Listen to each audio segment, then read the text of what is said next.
chapter introduces us to the world of the early modern swordsman. It is also in this chapter that we discover that Robert Meldrum was a former swordmaster.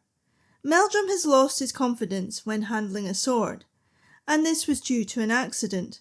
Hamilton keeps a careful eye on Meldrum during these conversations and notes his reaction to the swords displayed on his study table.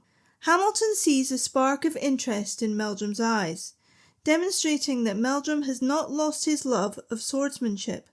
On his study table in his office, Hamilton has an array of different bladed weapons on display, as well as manuals on sword fighting from some of the best European masters. This reflects the fact that swordsmanship was a European-wide phenomenon in the early modern period, each European country having developed its own style of sword fighting. If this is of any interest to you, I highly recommend that you listen to Season 2 of the podcast on the early modern swordmaster to gain an introductory insight into the various schools of swordsmanship throughout Europe.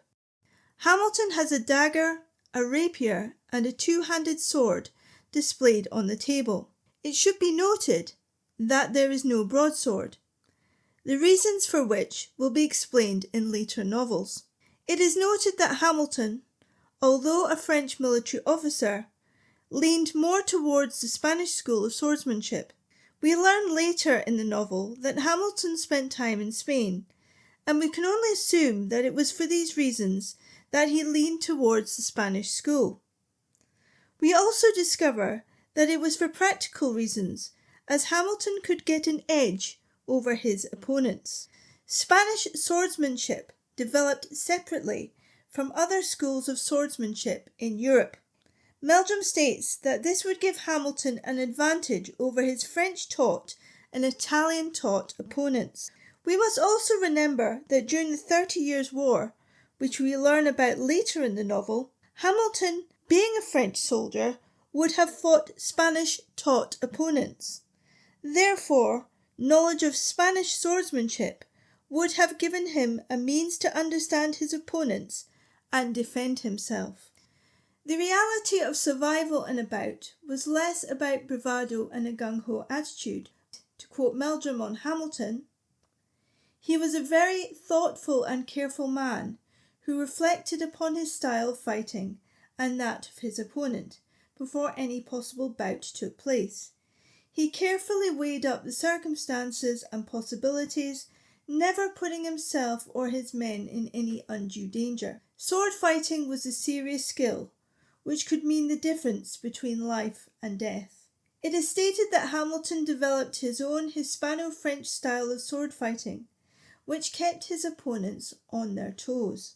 In this chapter, we are also briefly introduced to swordsmanship in the Scottish Highlands, and learn that Hamilton was gifted a sword by the inhabitants of the island of Colonsay. This sword took on its own mythical status and is associated with its owner, John Hamilton.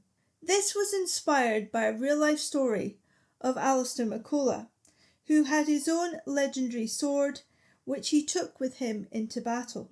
Lastly, the list of tracts at the end of the chapter are all genuine manuals of swordsmanship from across Europe, in French, Italian and English.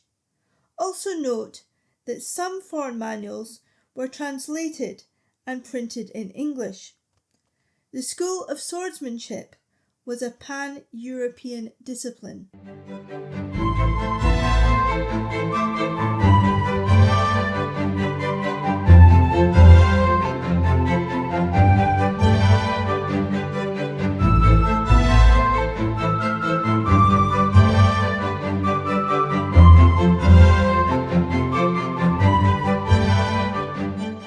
This podcast is the copyright of History Gateway Limited, UK.